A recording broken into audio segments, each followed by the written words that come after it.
So welcome. This is our first gathering of 2023, and we want to start with an acknowledgement of land, cultures, and communities.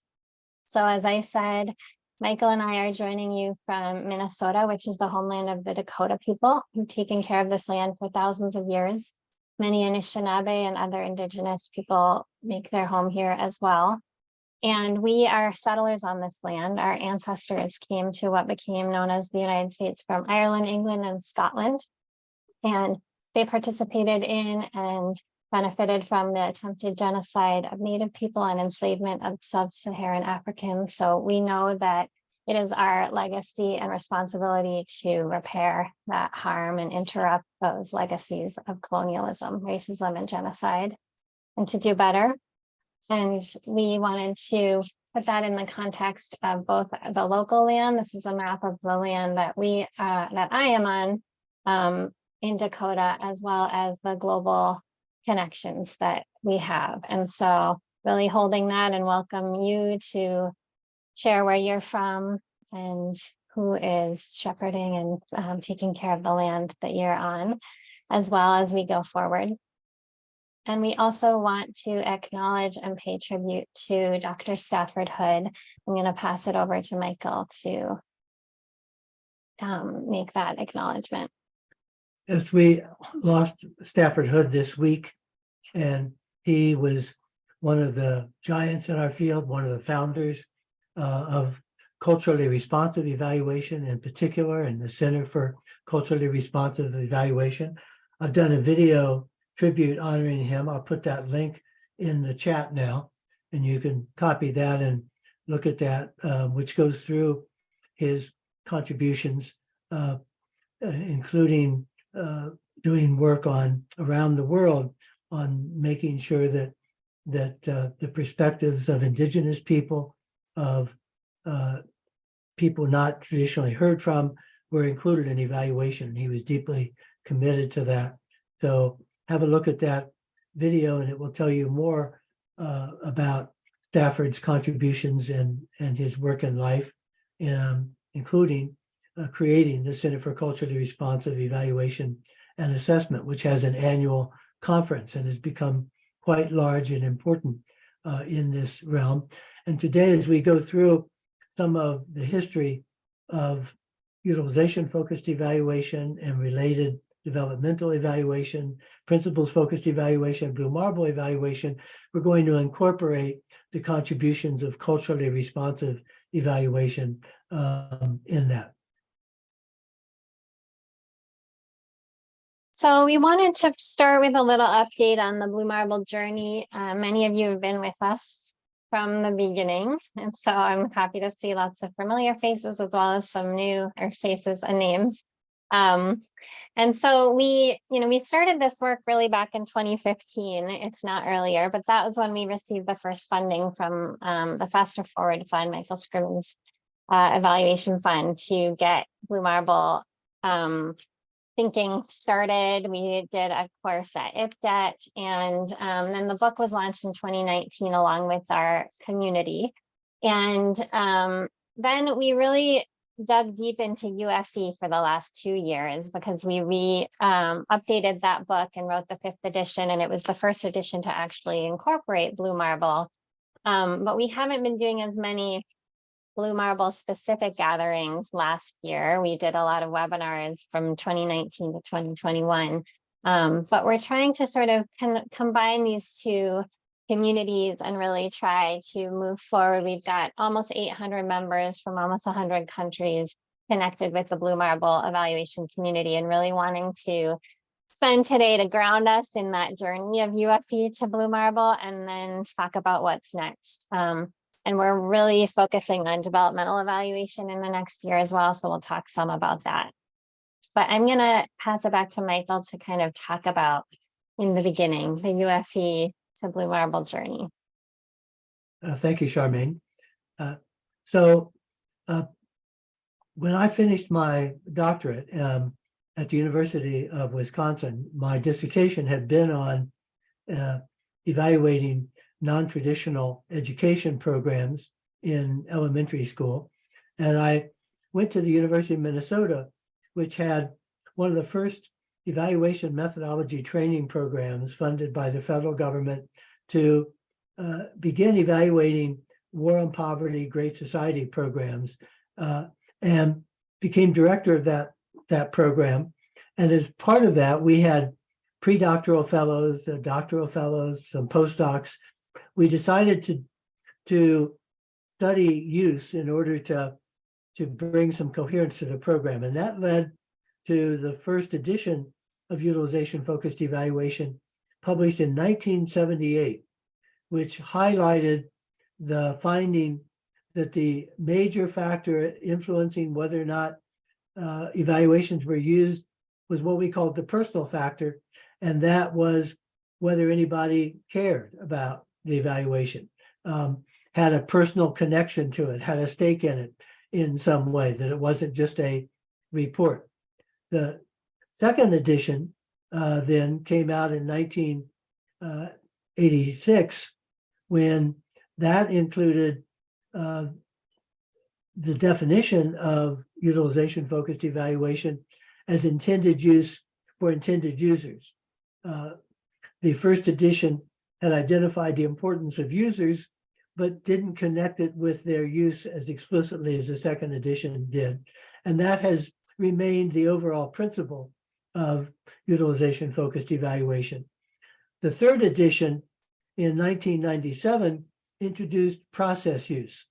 Process use is the way in which being involved in an evaluation has an impact quite apart from the findings, helping people learn evaluative thinking. When you do a logic model with people, you have an impact on the program before you've gathered any data. When measures are selected, what gets measured gets done. Selecting measures has an effect. Doing a design has an effect as people think about what their desired outcomes are. And the process of going through designing questions and interpreting data and making judgments and generating recommendations collaboratively in a utilization-focused evaluation process, all of that is having an impact quite apart from the data, and often a more lasting impact than the empirical findings, because the learning to think evaluatively becomes part of an organizational culture when that process works well. The fourth edition of the book came out in 2008 and emphasized more the global and international nature of evaluation and the application of utilization-focused evaluation internationally. And then the edition that we did last year with Charmaine moves into the principles of utilization-focused evaluation and issues of sustainability and equity. And I think what I'm going to change script here just a little bit, given the international emphasis. Angelisa Belzer is with us, and she may not be able to stay the whole webinar, so I'm going to take advantage of her being here and invite her to tell us. She's the president of the Canadian Evaluation Society. Angelisa, let me take this opportunity to invite you to tell folks a bit about what you're planning for CES this year. I think you might be speaking. Can you hear me? Okay. Yes, we hear you. Okay, great. I think you might be speaking about the conference. Is that right? Yes, that's right. Okay. Yes. In June in Quebec City, we will be holding our annual conference, and the theme is evaluation for a changing world. So we will be having a panel that unites thought leaders and change leaders from the evaluation community around the world, both locally and globally, to talk about approaches that are rooted in decolonial valuing and including relationality with all of creation. So intrinsic valuing of non-human life as well. And so we have Mutitsa Mukute from the Eastern and Southern African hub of Blue Marble Evaluation, who will be coming to join that panel. And I'm very excited that Charmaine and Michael will also be present, and some other Blue Marblers. So I'll be looking forward to some networking and synergy through that in-person event. Thank you, Andrew, Lisa. And that approach that Andrew Lisa is talking about is very much a part of the 5th edition of utilization focused evaluation, and of course, Blue Marble evaluation.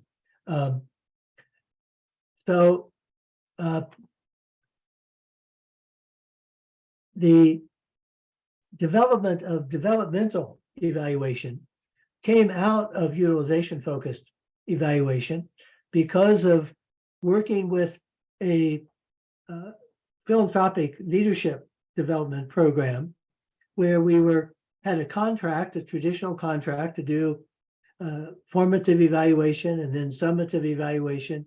And as we were working on the formative evaluation and helping them make a lot of changes in the program, they were open to that. They were anxious to learn and get better. But when we moved into the summative part of the evaluation, I told them that we needed to have a stable intervention, a fixed intervention, so that when we answer the summative question, does it work, that there was a clear it.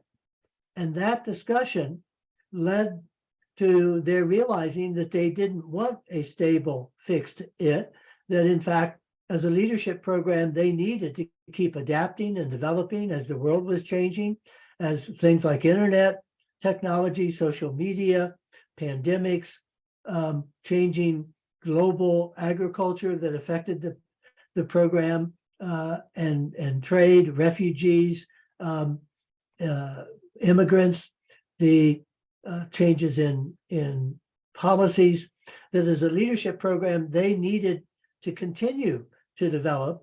And that led to the idea of developmental evaluation as distinct from formative and summative evaluation, where innovative initiatives, adaptive initiatives, and of course, during the pandemic, everybody was having to adapt and pivot, and developmental evaluation very much emerged out of that. The principles of developmental evaluation emphasize having a developmental purpose as opposed to an improvement of a model or a summative purpose. But developmental evaluation, you see the star here, is very much utilization focused. It has the innovation and adaptation niche. It builds, you see, either end, the complexity concepts and systems thinking is a part of doing developmental evaluation. And it involves a co-creation process with intended users, timely ongoing feedback, and rigorous evaluative thinking. As developmental evaluation emerged, it was at the same time that culturally responsive evaluation was taking off. And in both culturally responsive evaluation and utilization focused evaluation, there's a common focus on taking into account situational factors, the implications of past and current patterns of evaluation, identification of assets and barriers, mapping of stakeholders, resources, and key issues, risk assessment to look at what could go wrong with the evaluation and how to anticipate possible challenges, and especially from a culturally responsive perspective, but also within utilization focused and developmental evaluation, paying attention to cultural factors that influence the evaluation, the perspectives of different stakeholders, and making sure to include the voices and the perspectives of traditionally underrepresented groups as a commitment. And so the culturally responsive and developmental evaluation have developed in parallel and very often overlapping. And there are a large number of folks who actually describe themselves as culturally responsive developmental evaluators. For those of you who may have joined us later, that connection comes up from honoring the legacy of Stafford Hood, who passed away this week. And we are honoring his contributions to culturally responsive evaluation, and the connection with developmental evaluation is especially strong. Charmaine, do you want to add anything at this point? think so. I just want to say that, one of the reasons we're kind of walking through this journey is because we really want to particularly think about, as we circle back to developmental evaluation this year, the book is now 12 years old, that original developmental evaluation book. We're working to update it. And so one of the breakout rooms we're going to offer after we finish kind of going through this history is a room around developmental evaluation for those of you practicing it or interested in it and wanting to learn more, to really get your questions, feedback, what you'd like to see in an updated edition. And so just wanting to put that in your brains now as you're hearing Michael talk about what it emerged from and its connections with culturally responsive evaluation. And then next we'll talk about the emergence of principles. Just wanting to put that bug in your ear as well as you're thinking about this. Good. So the principles focused evaluation book followed developmental evaluation, because what we were finding is that as you were doing developmental evaluation in situations where there wasn't clear goals or weren't a clear model, people were adapting, were figuring out what to do, were developing interventions, were adapting them to change conditions, were collaborating together, depending on what the situation was, that when they weren't being guided by the traditional evaluation criteria of clear outcomes and a clear model, what they were often being guided by were principles.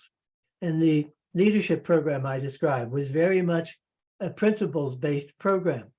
And so it became clear, and this was foreshadowed in the developmental evaluation book, which as Charmaine said came out in 2011, that when the way that you're anchored in a highly complex dynamic situation where the program is adapting and developing, you're grounded in principles. The principles-focused evaluation was for principles-driven leaders in principles-needy conditions, and principles-based programming. Principles-focused evaluation then was a way of looking at the adherence to principles, the impact of principles, and it was the work on principles that led to Blue Marble evaluation, because the common principles around taking a global perspective emerged as we did more and more work around principles. The culturally responsive evaluation and Stafford Hood's work has very much a principles focus. And in the video that I listed earlier, let me put that again for those who joined late in the chat. A video on his contributions includes this slide, which is the emphasis in culturally responsive evaluation on the importance of culturally responsive evaluation and the need for more evaluators of color. The culturally responsive evaluation space has become global to act as agitators and liberators. And that comes from Frederick Douglass, who one of the pioneering African-American civil rights and leaders, who Stafford Hood said, quote, "I believe then as I do now that as evaluators, we must be the agitators Frederick Douglass called for in 1857. And so a part of what emerged with culturally responsive evaluation and principles-focused evaluation, and then Blue Marble evaluation, has been the notion that evaluation itself is an intervention.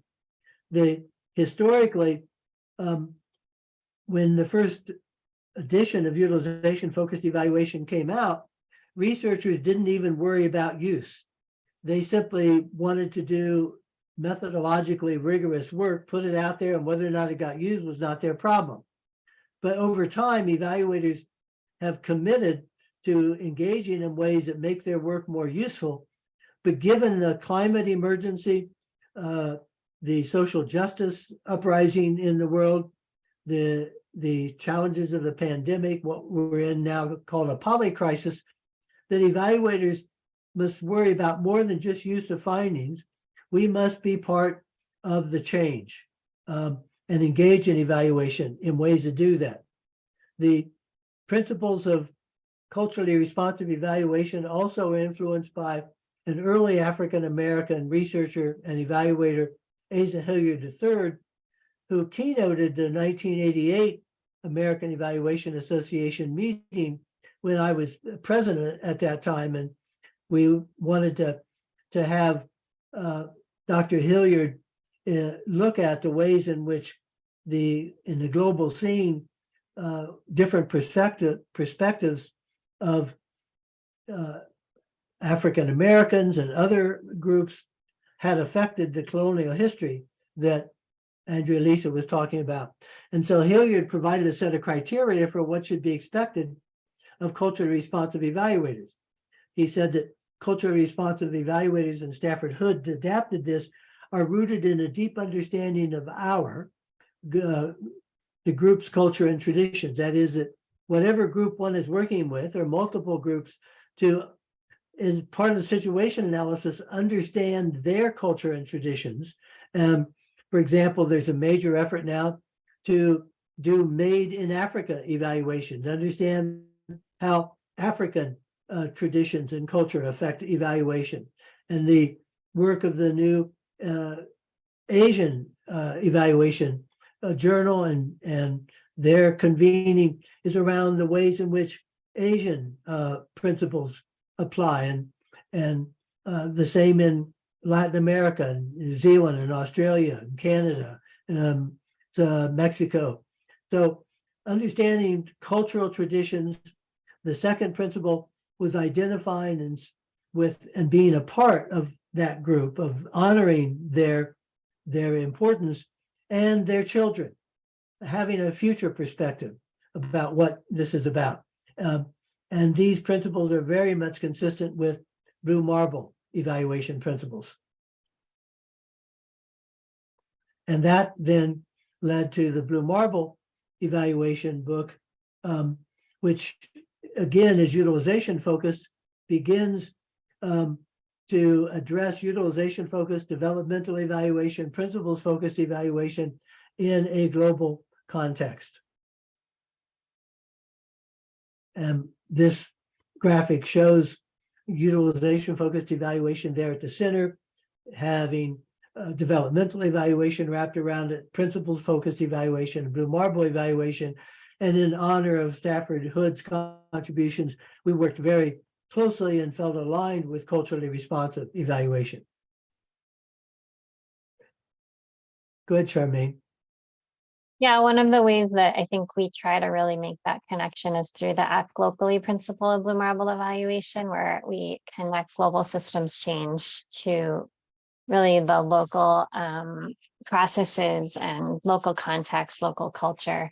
And so really thinking about that balance between local and indigenous knowledge and global knowledge, and thinking and how those balance each other out and need to both be taken into consideration, or kind of not, thinking about the whole context and making those connections. And I think that's one of the central things that has been most resonant with folks around Blue Marble evaluation, as well as one of the more challenging things. I see global initiatives that can be very disconnected to what's happening locally and contextually and culturally, and local initiatives that are having deep local impact, but less connected to the global context and thinking about global systems transformation. So many times our role is really to help make those connections and elevate those that context between the two.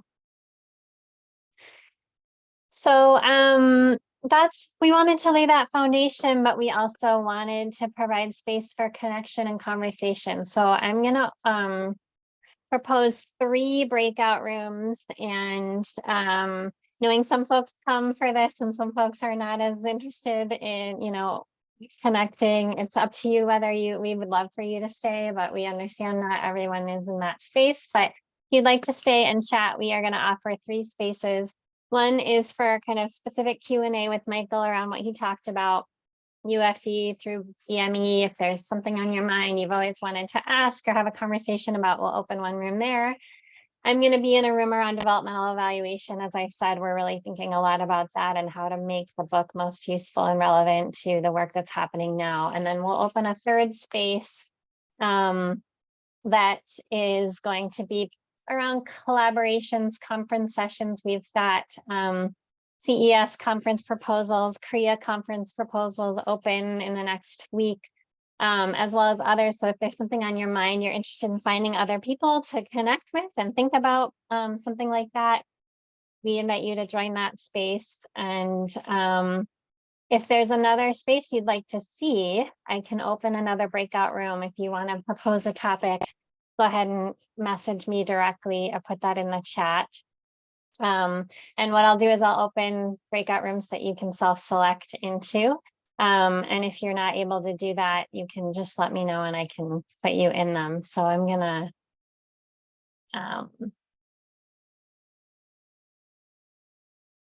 create them right now. This is, sorry. Do you want to say anything while I do this, Michael? If anybody has an overall question while you're getting that together about what I presented, we can answer that while you get the breakout set up. Great. You can come off mute. You can put a question in chat if you want to. Or comment, not just questions.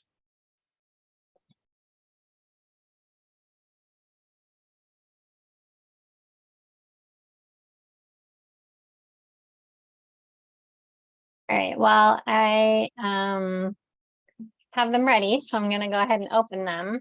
I've got 4 rooms, one that's kind of open and then the others that are specific. I'm also gonna stop the recording.